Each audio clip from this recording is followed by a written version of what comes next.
Yeah. We're here and stuff. Yes, we are. Dude, I'm tired. You're tired. I'm tired. I know. I'm not saying I'm tireder than you are, but I'm tired. Jeez Louise, man. So how many shitty diapers have you changed yet? I don't know. A bunch. A bunch? No way. Yeah, he's pooping full. I think I'm pretty sure I changed the first one. Oh, did you? I think so. Nice. Oh, that's awesome. Yeah, Did Mel take pictures of you giving or changing his first diaper? no, but like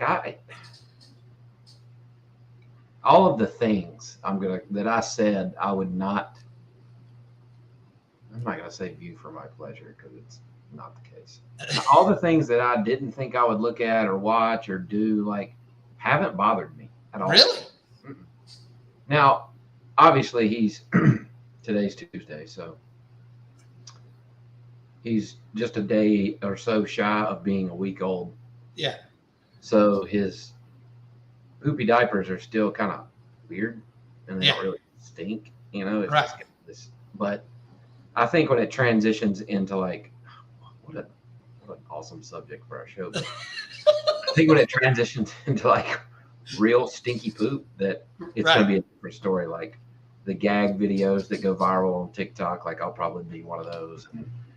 But so far so good. Not bad.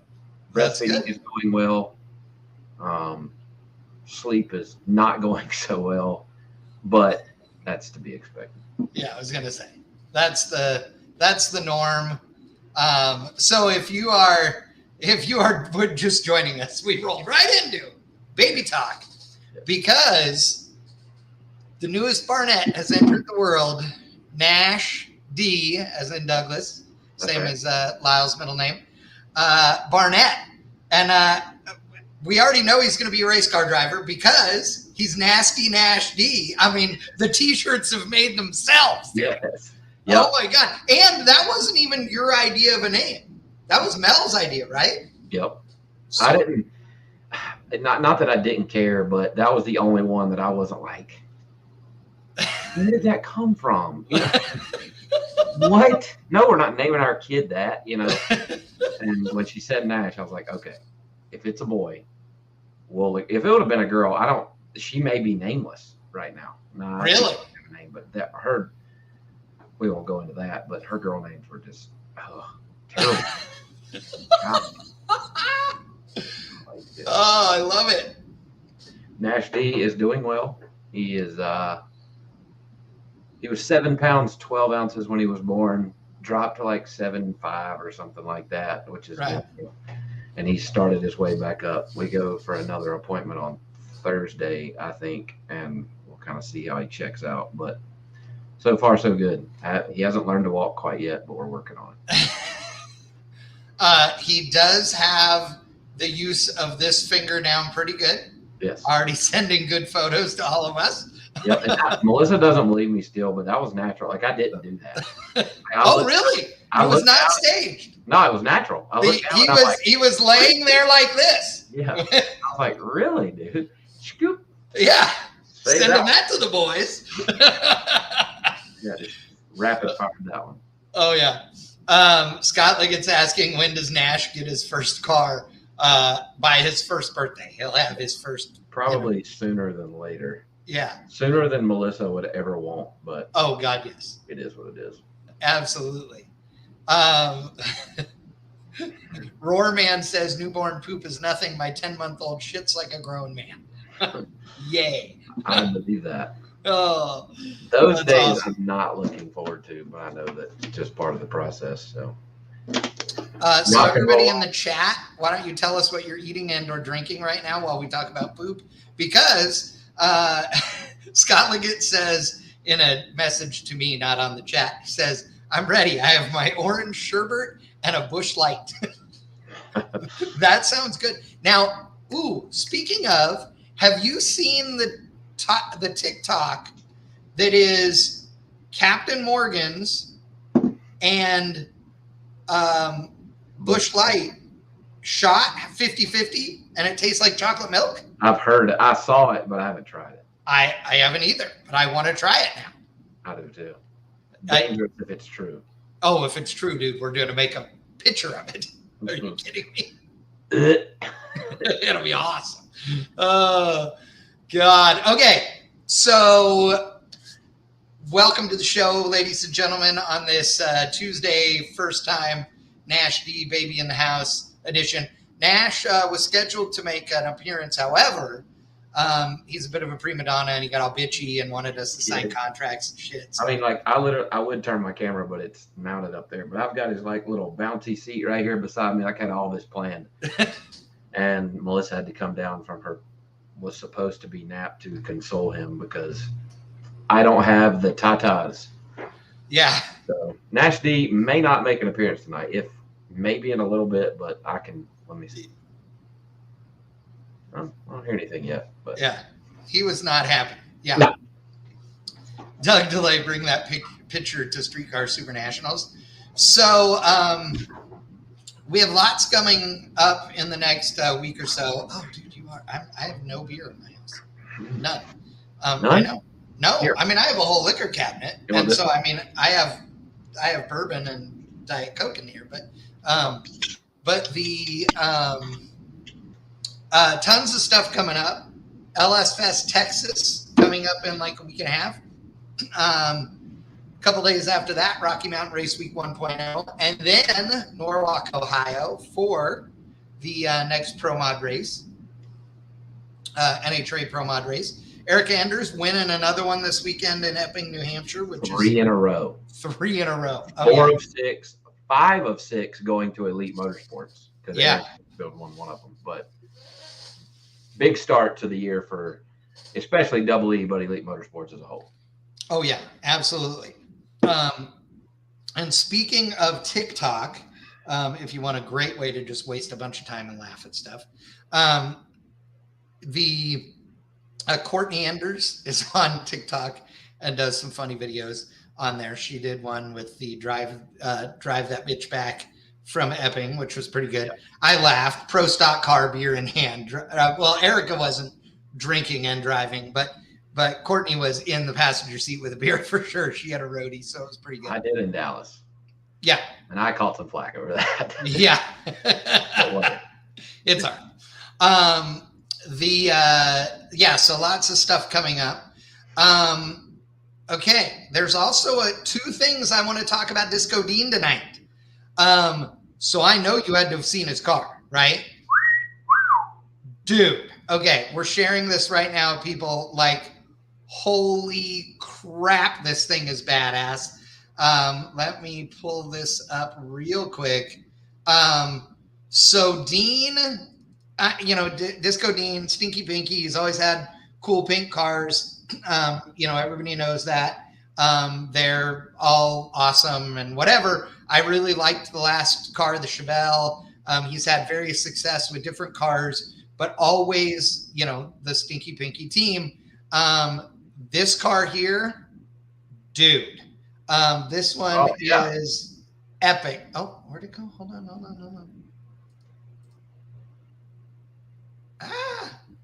Hold on. My screen died. Okay. Hold on. What's wrong? Oh, well. Wow.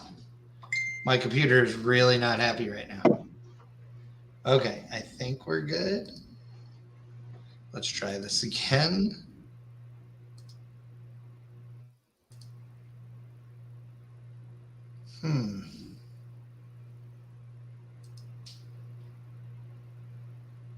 Well, let's try this and see what happens. Wow. Okay. Well, I'll fix this and we'll figure it out. But I will tell you that he's got a new Cadillac. The new Cadillac is, it is bad to the bone. Cool. That thing is so bitchin'. I have one thing about it I don't like, but I'm being really particular here. And that is the okay, let's see if we can do this now. There we go. So I am really particular on look at the paint on this thing. Oh, dude, and that's paint. Yeah, it's legit. All real deal paint. Fuck, man. It's badass, dude. It's like lowrider style. It's so cool. I really dig it. I mean, really dig it. That thing is just beautiful. Let me see if I can get this other one to open. Yes, there we go. So here's another shot of the car. It is one of those deals where, from the side, the thing's kind of subtle and you're like, oh, wait, what's on the hood and everything? You get in front of this car and it is epic. Now, the only thing I'm not like in love with, and it's a problem with this body style, so it's not really Dean's fault, is the quarter panels on these things are really pooched out. And the reason is that they pinch in so much at the top that you got to have a tire way under this thing in order for them to not, run into the quarter panel. But damn, what a sexy car. I don't know who built it or anything. I haven't heard anything about that. You have a clue? He made a video and called the dude by name that built it. Dude, I did not see that, but I can tell you that this car is gorgeous, and I cannot wait to see that thing on the racetrack for sure. I know that they've been doing some testing with it. It's apparently going to be up the first time this weekend coming up, and dude, it's really a neat car. I believe it has the same engine combo in it as the Chevelle. Yeah, I know it's a screw blown Hemi. They're all the same to some degree. Yeah, and I think that this is the prettiest car he's had that I can remember. I mean, for sure. Uh-oh. Now, what's interesting about it is this. So No Prep Kings. There are a bunch of the 405 guys who are supposedly building small tire cars. Because there's the small tire thing that's going to be happening at No Prep Kings. I mean, obviously there already is a small tire. Beer Money's won, 3 times there, or twice and runner up, whatever. And it's going to go even crazier is my understanding. And they're doing a whole bunch of stuff with small tire. Now, I don't know what kind of restrictions they're putting on this, or I don't know. I've heard 2 different things. I've heard it's wide open, and I've heard that they are, that they're calling a small tire a 29 1050 tire. I know a 29 is a big tire in my opinion. A 28 is a small tire, but I also have heard both no engine limitation and no chassis limitation. And then I've heard the other end of the spectrum where they're like, no, we want this to be, more of a typical small tire car. No, Proline, Hemis. If they're smart, obviously keep it steel roof and quarter. No chassis cars, maybe allow back half, but either allow back half and offer a weight break for stock suspension, or have stock suspension only. No tubular front end type. Bolt on is okay for pre 72 and older Camaros and whatnot. No boosted big blocks. I mean, like they need. I mean, it makes tech more difficult. I get it, but you very, very quickly turn it into something that is just not feasible for your weekend warrior if you don't do that. Now, at the end of the day, big budget is always going to come in and fuck that up. Oh yeah. Like we are out racing people to win these races. We're not out powering we are outrunning them, but we're not out. You're not doing it on money. No, we're not out spending them to do it. We're just out racing. No. Right. But it won't be long, and our ability to race well is still not going to be enough if they don't pull it back some. They got to have minimum, and they got to have minimum weights, wheelbase rules. I mean, they got to have the whole 9 yards if they're if it's going to be successful. If not, then it'll just be what it is, and it won't be. You'll have all of the invitational guys will build a car and they'll just do both, and that's it. But exactly, I don't know at all their plans moving forward. I know right now you can show up with anything you want if it's on a 29 or a 28, whatever their tire rule is. I always go on a 28 and don't worry about the rest. But I know right now you can show up whatever the hell you want to. Right. And there's just not enough. They don't pay quite enough, which is good, because if they paid a lot, then it would bring in the big money and it would screw it up. Right. They don't pay quite enough for people to convert their radio shit over. But as this becomes more popular and it starts being aired on Discovery, that's going to change, and the people will do it just for the clout, So they've gotta be careful, or they could really screw this up. But not my pig, not my farm.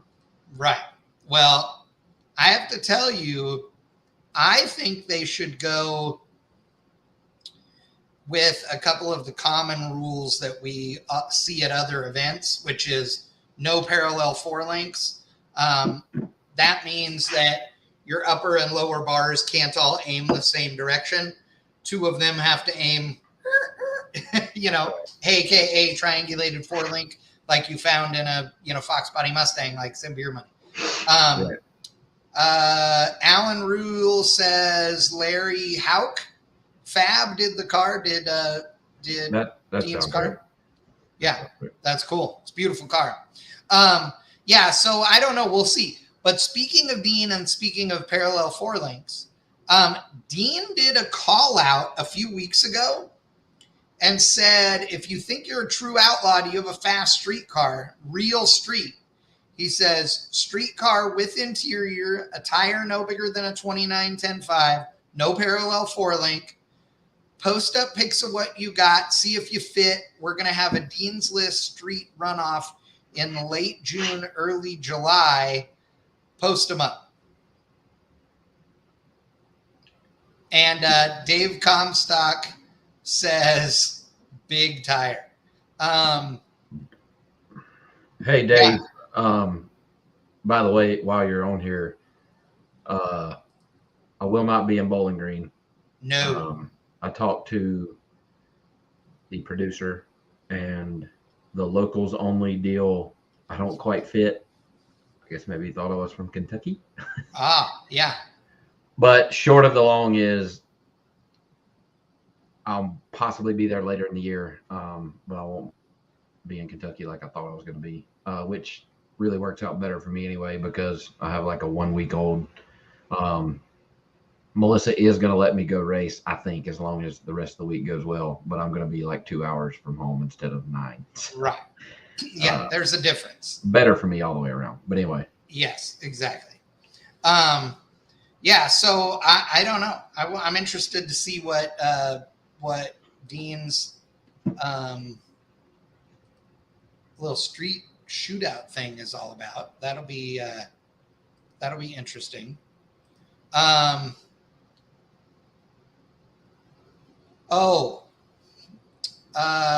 Let's see. The other, I'm trying to look through my notes here. There's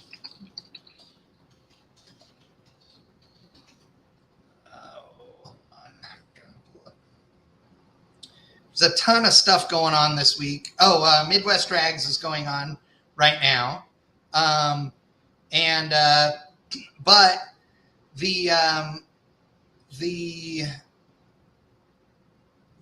big deal is that at SRCA, which is Great Bend, Kansas, which we will be at for Rocky Mountain Race Week, Ronnie Hobbs, who's a Texas pro mod racer and a really, really nice man, races all the time, all over Texas. Also ran in the Midwest Pro Mod series with Midwest Drags. was in a horrible crash there at Great Bend this last weekend, and unfortunately passed away. His funeral is viewing is this Thursday, and the funeral is this Friday in Odessa, which is where his family is from. Man, so sorry to his family. I've been around them for several years. Been at XRP with them on, for big tire shootout stuff. They run big tire stuff with their extra cab S10, or did. They sold it. But this new Mustang that Larry Jeffers built that they've been racing is really was getting fast and cool, and just a sad deal. So really, really sorry to see that. Goes back, always a safety conscious guy. So I'm not passing this transition isn't because he did anything wrong. But it's just a reminder, folks, to wear your belts tight, wear them right. Lyle and I have been talking a bunch about it because the world of GoPros means that when you post your crash footage, which several people have done recently, dude, the world can see how not right you're doing all the things. If the face shield on your helmet, that fucking thing is supposed to be down. It doesn't do you a goddamn thing when it's up. That's how I know. Yeah, get on a motorcycle and put that thing up, and then go with no sunglasses, and then let's go run at 90 mile an hour down the road. You're like, oh damn, I got to put that face shield down.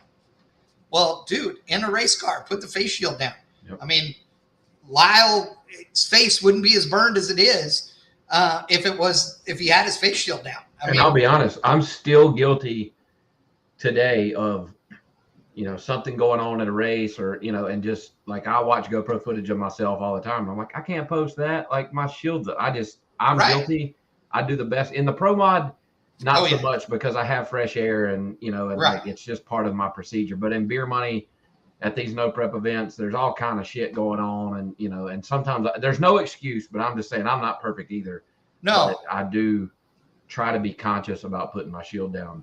But I was texting Wes Buck just because I've been in some conversations with some folks over the past few days, and my condolences go to Ronnie Hobbs' family as well. I met Ronnie years ago when he bought Daniel Ferris's, it's actually the car that he crashed, the Mustang, when it was twin turbo. And I met him at some of Donald's races briefly, kind of in passing, but we've been in conversation about, what can be talked about, what can we learn from this, and Wes and I were texting, and he made a good point, that there is a conversation that can be had that centers around stopping the ongoing desensitization that it's taking place with how fast these cars really are.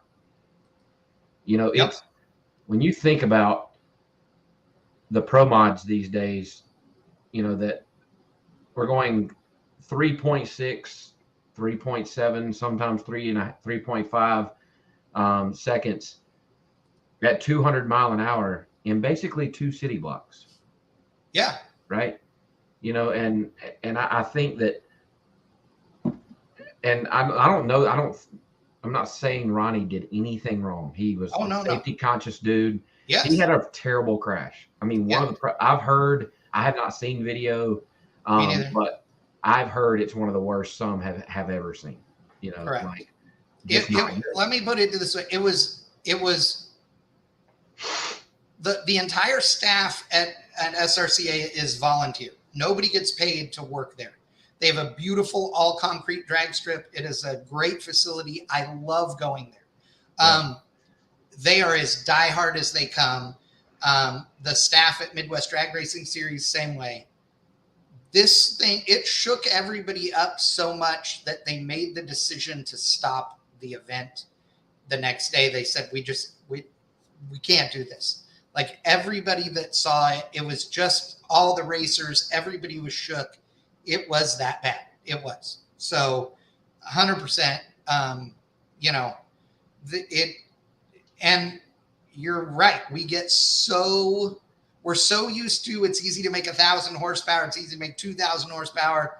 It's easy to go threes, in everybody's mind, that we don't respect how quick and how fast we're really going. Right.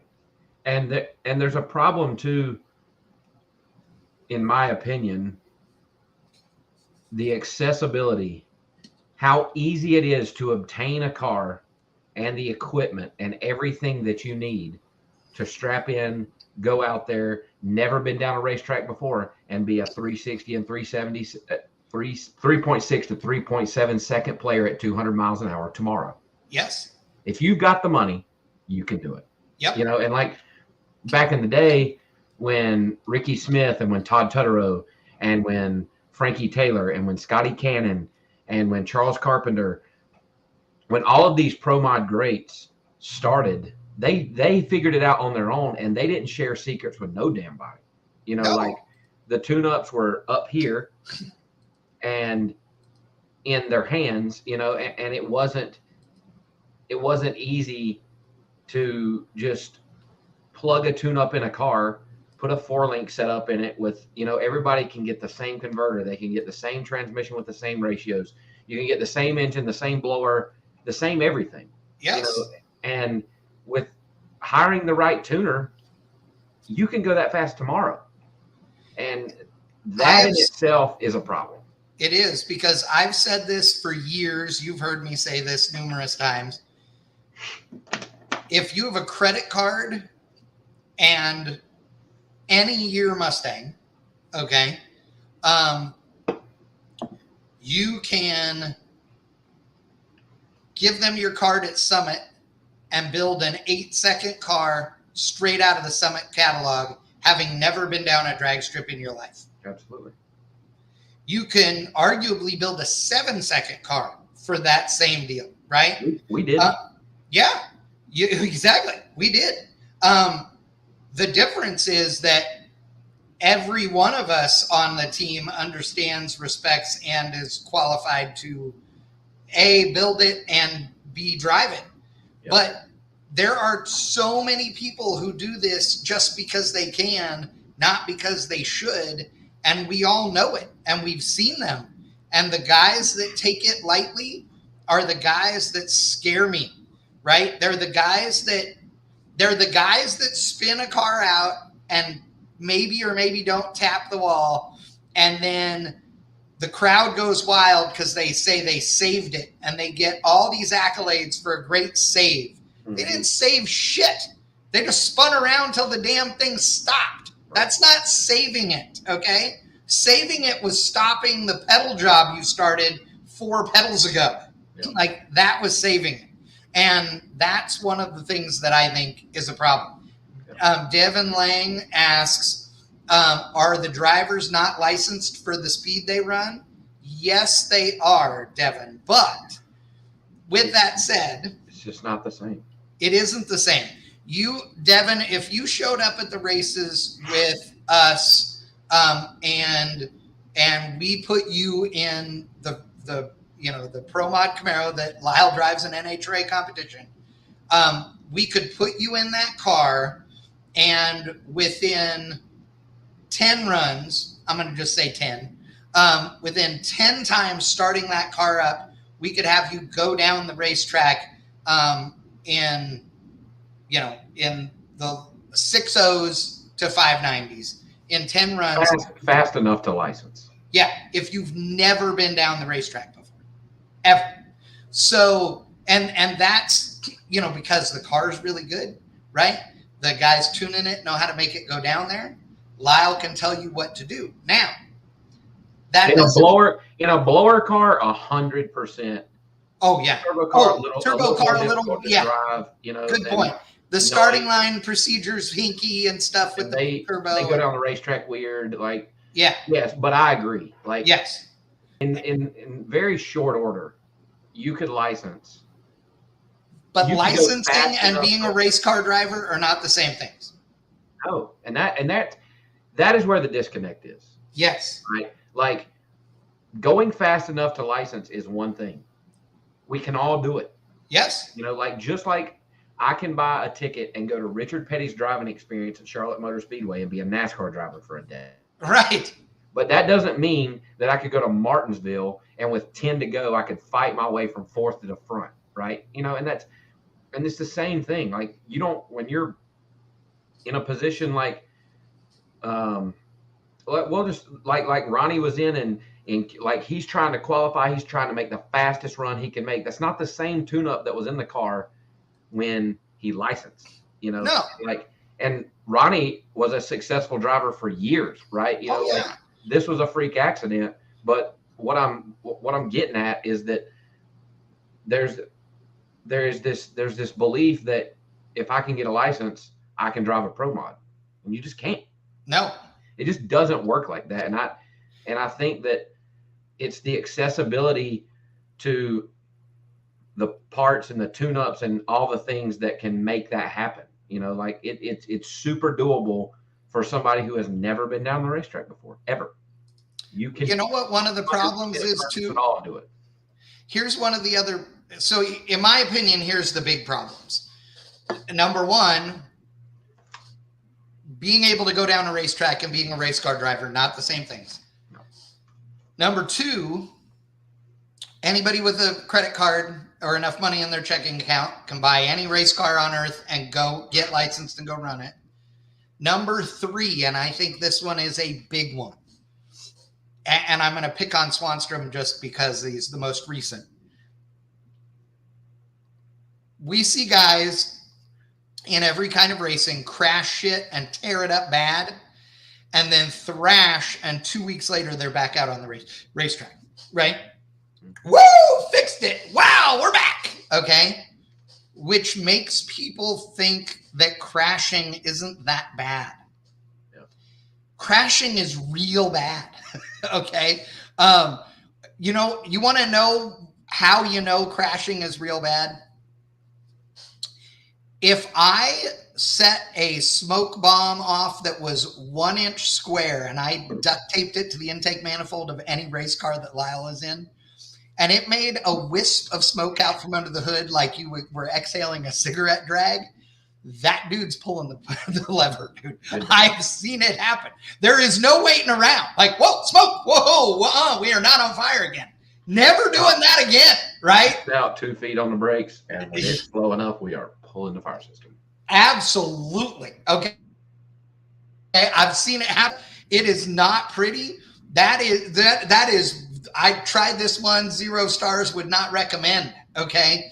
The problem is we've gotten so used to it. And on the one hand, the cars are so good, which is great because Ronnie dying in his race car is a rarity. Okay. It has been true for 75 years, and it's true today that you are much more likely to die driving your rental car to the racetrack than you are to die on the racetrack itself, right? Yes. But that doesn't mean it can't be dangerous as hell. When you do crash, the likelihood of it being real bad is big time, right? Every car on the road that normal people drive, right? Not what I drive, but what normal people drive have 56 airbags in them and shit now, right? So, you've got all these other things.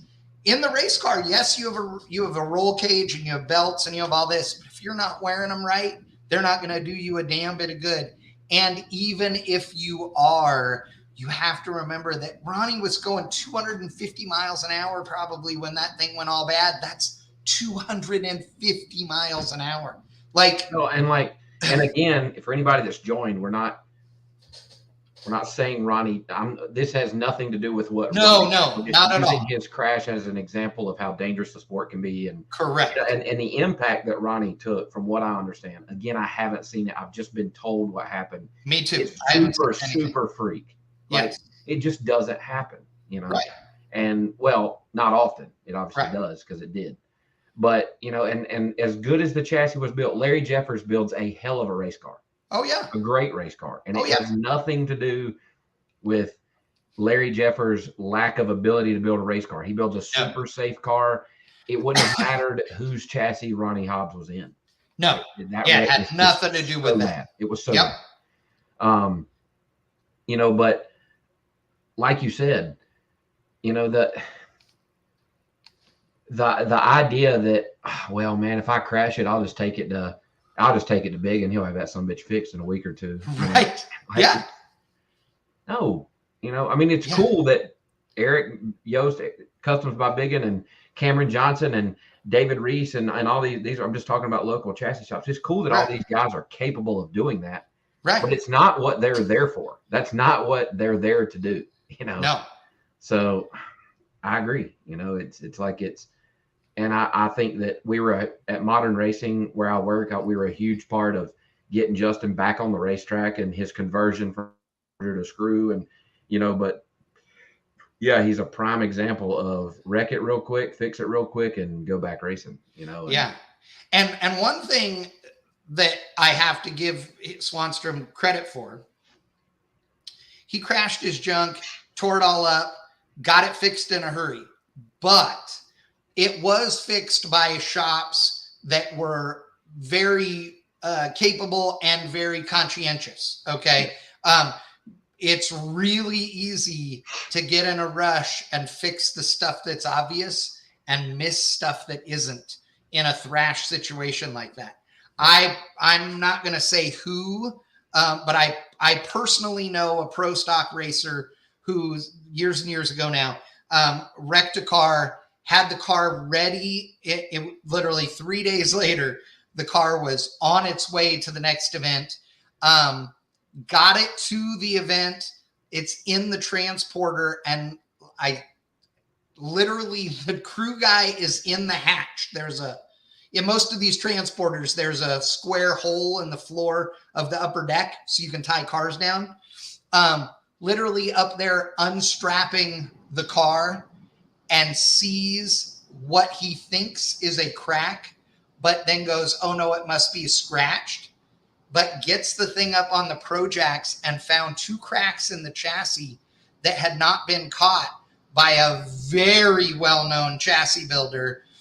And because of the rush, right? Now, luckily, that driver was still sore from his crash and all these things anyway, and said, you know what? This is not worth it. I don't care. I'm out. We'll get the car right and be fine. But man, you got to pay attention to that stuff for sure. Yeah. Devin Lang is asking, he says, what do you think of no time events? It seems the safety is less on the cars because they aren't posting times. Therefore, they don't have to be qualified to run. And I understand what he's saying. What do you think? Yeah, well, we've talked about this before, and I've been on this soapbox several times.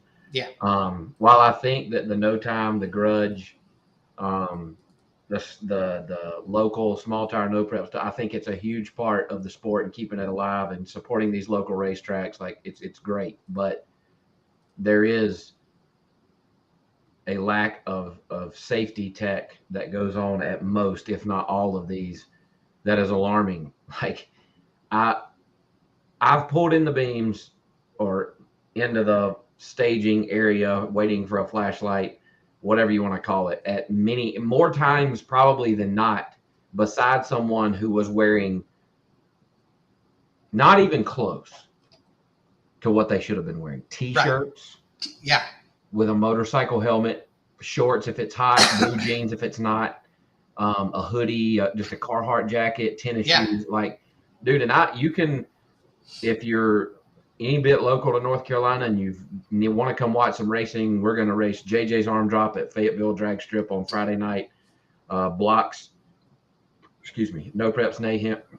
Prep Mayhem at Thunder Valley Red Springs, North Carolina on Saturday. And with the exception of my helmet, because I have a Stilo helmet that I wear in the Pro Mod, and I wear my Carbon Simpson helmet in Beer Money.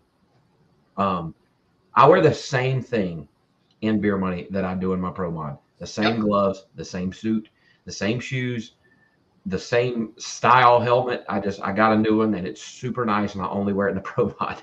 But there's nothing wrong with the one I wear now. It's still got another 5 years before it ages out. Like, all my stuff is good and up to date, but head and neck restraint, like the whole 9 yards. Yeah. Everything that I wear in Beer Money is the same I wear in the Pro Mod. And I have had people kind of like, damn, man, is that thing really that fast? And I'm like, Nah, dude, but the fire burns just as hot. Yeah. What are you talking about? You know? Yeah. But so yeah, there is. Bitch, it's that fast. Yeah. And yes, it is that fast. But no, there is there's I don't know that it's necessarily a belief, but there's just this turn a blind eye and it'll never happen to me mentality surrounding that whole no time grudge, and even in the small tire no prep world. Yeah. You know, and that's just the way it is. Will you ever fix it? I mean, you could, but we've had this conversation too. You start trying to fix that and you start being a stickler, and I know it's what should be done. So I'm not saying it's right. Right. But if you start doing that and you start harping on the safety equipment and you start kicking people out because they don't have the right stuff, your small racetracks are going to die, period. Because people are just going to stop coming. They're going to find somewhere else to go or something else to do. You know, right. So you kind of got to just meet in the middle somewhere. I mean, don't let them get in a beer money style car without a helmet. But if they ain't got gloves on, it just is what it is. Right. You know, and I hate to say that, but that is it's the unfortunate truth is that if you start being super, super, super strict in tech, especially at your smaller outlaw, as I call them, 8th mile racetracks, there's plenty of them around here. I'm not going to call any of them out. Oh no, yeah, there's they're plenty everywhere. of them around here, and they're everywhere. They're all throughout the United States. Yep. That if you start doing that, if you start going by strict NHRA safety tech rules, the tracks will be no more because people will stop coming. I'll tell you what I think they should do, though. Because of the fact that there are so many guys that aren't anywhere near wearing what they should. I think that one of the great things should be that racetracks like that should help by part of the purse when you win is here's a helmet and gloves, or here's a jacket and gloves, here's shoes and gloves. Like when you get out of the car, whatever you ain't wearing that you should, I think it'd be awesome if that was part of the prize. Like, here you go. And you give it to them and you go, okay, we're also going to have your name and your winner fucking thing made so you can put it on, you know, because then people will wear shit. Like when it says, hey, I whooped everybody's ass, you know, at Mooresville on there, then you're going to wear it, you know? Yeah. But it's tough. Let's see here. Kevin Williams. Yeah, you asked about the center divider. Bad idea, I think. Because there have been several times in my career, you know, that I've gotten a car out of control and knew that if I could get it towards the center, I had an entire another lane to gather it back up, right? Like, I understand what you're saying. It would keep you from getting that long run across the racetrack if you're just not going to gather it up. But no, I don't think a center divider is the way to go. No, because there are a lot of times, I mean, in an average weekend race, there's a dozen times, let's say, that a car gets out of shape, and even in a bracket race, where a car gets out of shape and goes, whoa, whoa, whoa, whoa, and gets over there and like maybe barely crosses the center line or touches it. And if there was a wall there, they'd crash into it. Like, and it's also a safety concern. Yeah. If there's a car on one side or the other and the fire crew in a rush happens to pick the wrong lane and it's against the wall, it doesn't work. It doesn't work good. No. I mean, I understand the idea, but and logistically, it's just not a good one, you know. Yep. Tom Parks says, we always fully suit up even to pre-run and test the Ultra 4 car. Yeah, absolutely. Says, I never climb into it without full gear. Tom. Yeah. And says, I've seen way too many close calls of people getting out of one when things go south. Yeah. Well, there's the Ultra 4 is a off-road truck, and bad to the bone. There's also this mentality that you can just be a little lackluster when you're testing, which has always blew my mind. Like, do you not test a race? You know, like we're going out there to test to get ready for a race. So why is it that people just kind of, we ain't gonna wear the head sock this time, or we'll just wear a neck roll, or I left my Hans at the trailer, it'll be all right. You know, like if I pull to the starting line or into the staging lanes at the NHRA national event and my head and neck restraint was not in the golf cart, like I would immediately freak out and send somebody back to the trailer. I'm not just gonna be like, nah, man, it's right. I'm not gonna wear it this run.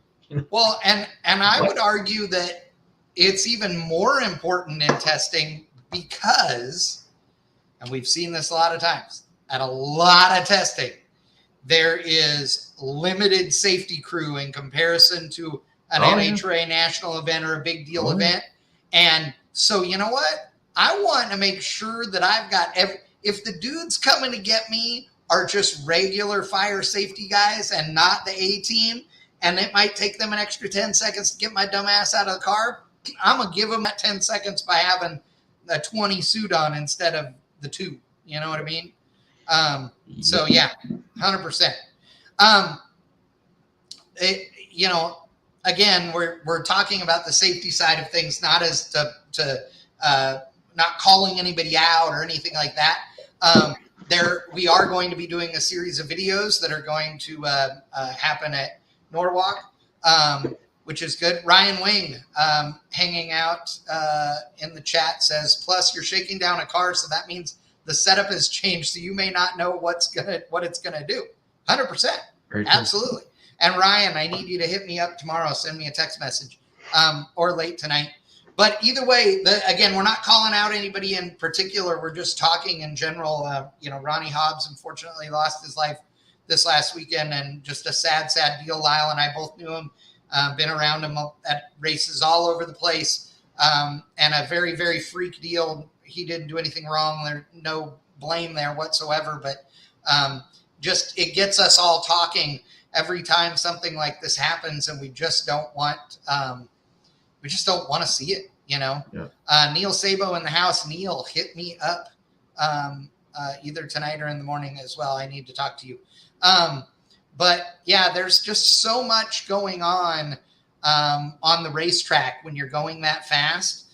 And, you know, so the experience behind the wheel, that repetition is a really big deal. You know, we talked about the fact that you can just license and then go run a pro mod car. But the truth of the matter is, it's, you know, I say this about live streaming, right? We live stream drag races all over the country, right? And people are always like, oh my God, you know, it's got to be horribly difficult and this and that. And you know what? Sometimes it is. All right. When it all just works right, anybody can do it. Plug your shit in, do the thing, push the button. Boop, there you go. Racing is happening and people around the world can see it. When things aren't going right, that's when you got to know what to do.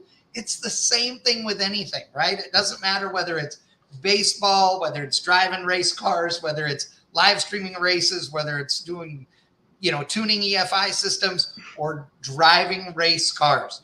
The experience, that repetition, the knowing what's going on, being prepared for those circumstances. When things go right, a monkey can do it. But when things are going wrong, that's when you need that experience, you know? Mm-hmm. And again, driving a race car and being a race car driver, not the same thing, right? Nope. You know, you can tell the difference on the starting line many times because the guy with the 200 light is driving a race car. Lyle Barnett with the 20 light, he is a race car driver. Right. Well, and there is, you can have as much experience as anybody else. You can have hundreds or thousands of passes under your belt, but if you lack the natural ability to be in front of a race car, you know, we talk about this. It's a term that we as racers use. Yep. You see people that are behind the car, and I don't mean standing behind it. No. I mean at half track when it's got the wheels hiked up and it's slightly headed left. It's slightly, say you're in the lane headed towards the wall. So the car is headed left, still in control, but it's got the wheels up. And I mean, you may not even have the natural ability to know that's what it's doing. Right. But what happens to the race car when it sets the front wheels down? It's going to go wherever you have the wheels pointed. Right. But that's what I'm saying. Whether you're in front of it, right, or you're behind it. Yes. And you'll know when the front wheel's set down. Yes. If the front wheel's set down and it continues on its path and makes this slight move back to the middle, you're in front of it. Yes. if it sets the wheels down and the thing turns 90 degrees and heads towards the wall, you're behind it, you know, and like and I set the wheels down and made a sharp move 100% out of the throttle, shoot out, get her settled down, you know, and at that particular moment, I was behind it a little bit. Right. But for people who constantly stay behind one, like there's not a whole lot you can do to fix that. You know, there's instinct. There's just you've got to, and I guess almost anticipate what the car's going to do before it does it. Yeah. A lot of driving a pro mod is driven literally by the seat of your pants or through feel in your butt cheeks. Like, yeah, tell a lot about what a car's doing, especially a big tire car, and what you can feel in your legs and what you can feel in your butt. You know, I drive 90% of the run, give feedback to Justin based on what I feel. Now you hear things too, but a lot of it is by feel, you know, and he'll ask me, well, how did it feel here? Did you feel this? And I can most of the time tell him without looking at the data where it did what and look at the data, and it's pretty close, you know. And I don't know, what it go to 60? Well, it went 980. Well, at 1.2, probably 1.1 to 1.2, it did this, you know. Right. You can't come back and tell them that you're behind it. Right. Period. Well, and Period. And I will tell you that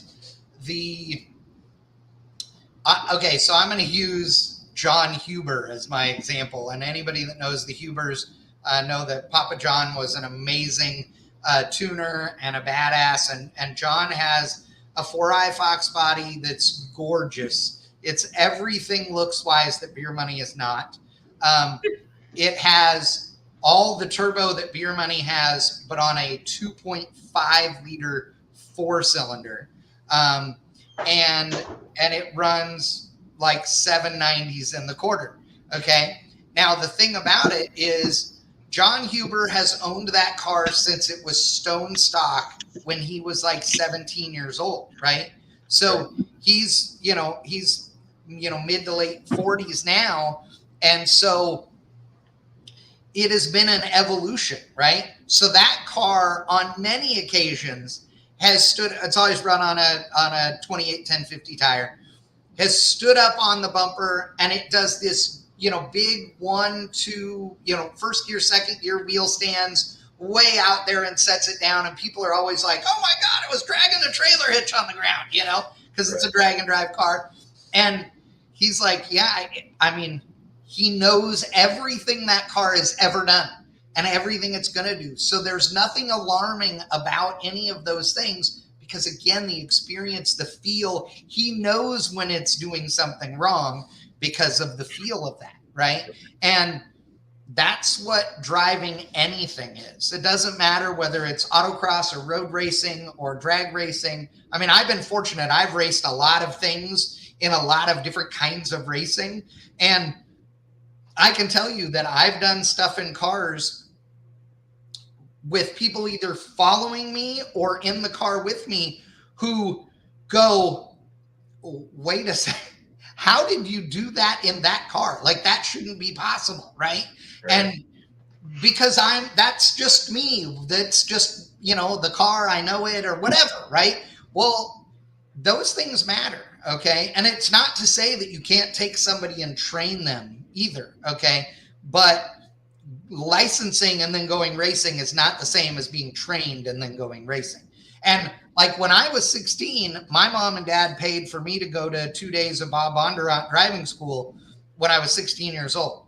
And because I had a 69 Camaro that I was going to be driving, right? And my mom and dad are like, yeah, you need to learn how to do some of this shit. And so I went to Bob Bondurant school, and it was one of those deals where they're like, yeah, you got this down, because I was the natural, driving. But that was the most valuable thing, and I would encourage everybody to send their kids when they're 16 out. I can tell you that there were multiple occasions in the first 2 years of me driving, between the time I was 16 and 18, where something happened on the street with one or both of my parents in the car while I was driving, and I avoided something that would have been an accident otherwise, purely because of what I had learned and knew how to do, you know, and that, I mean, so well worth it, you know. Now it also did mean that I was pretty good at doing some shit that you probably shouldn't do in your lowered Mitsubishi mini truck, but it was fine. We had a good time. It's all good. Always good till it ain't. Yeah, exactly. Okay, Mark Ross says, please, racers, do not skimp on your safety equipment. Buy the best you can afford. You are only in your car for a short time, and what you buy could save your butt. Chad, next time your cart blows to the top end, I might just ride it down. Oh, okay. Mark was at Las Vegas when we were streaming the Spring Fling bracket races, and me and Warren Evans had a big one of those folding, rolling like wagons, you know? Yeah. The wind was blowing so hard, the wagon left where I was at the 330 and rolled all the way up and all the way to the sand track. It literally went by the safety crew. They're like, what in the hell is that coming this way? It rolled all the way up the hill and past. It was awesome. Yeah. Okay, so Devin is saying, are you suggesting a graduated license program, X amount of runs before you move up in the license, or X amount of years? I think time doesn't matter. I think it doesn't fix the problem. No, but I think that runs could be good, but I think that it needs to be more than that. I think it's more that people need to understand when they are and are not capable of doing what they're doing. I think that's really more of it, you know? Yeah. And that's a conversation we're not going to have, but that's super deep and super complicated. Yeah. And there's just no good way to fix that. Just being honest, you know, there's no good way to fix it. You know, and it's a conversation that people are having and have been having for a long time now. And it's just not an easy one to fix, man. No. Complicated. No. We'll just leave it at that. Yeah, absolutely. Okay. Anything else you want to cover tonight? Because I know it's getting late. You got there was.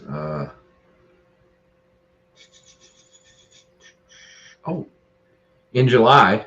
Yes. We are having a pretty decent sized no prep race here in Mooresville. Actually, the weekend of July 15th and 16th. Doug Cook and the gang are coming up.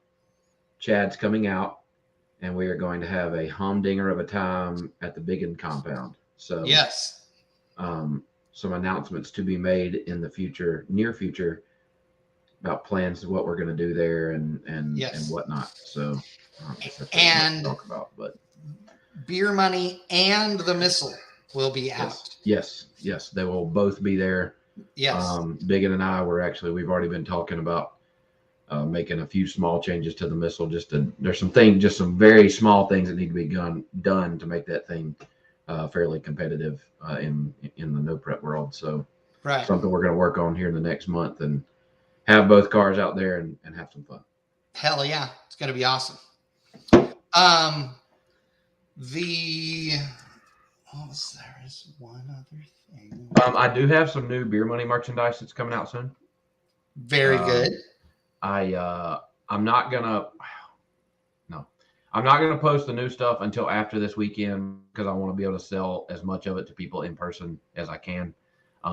So Monday, I'll just say Monday, I'll drop some new merchandise on LyleBarnettRacing.com. It's new Beer Money stuff. I leaked it a couple weeks ago or last week or something like that. You can go back in my Instagram or wherever and find it. But there will be some new Beer Money merchandise coming very soon. Yes. I know what the other thing I was going to say, and TJ just piped up, and that made me think. TJ says they need to invent pro mod simulators like we use on jets. Okay, so dude, did you see the pictures and the video? Yes. Biggin?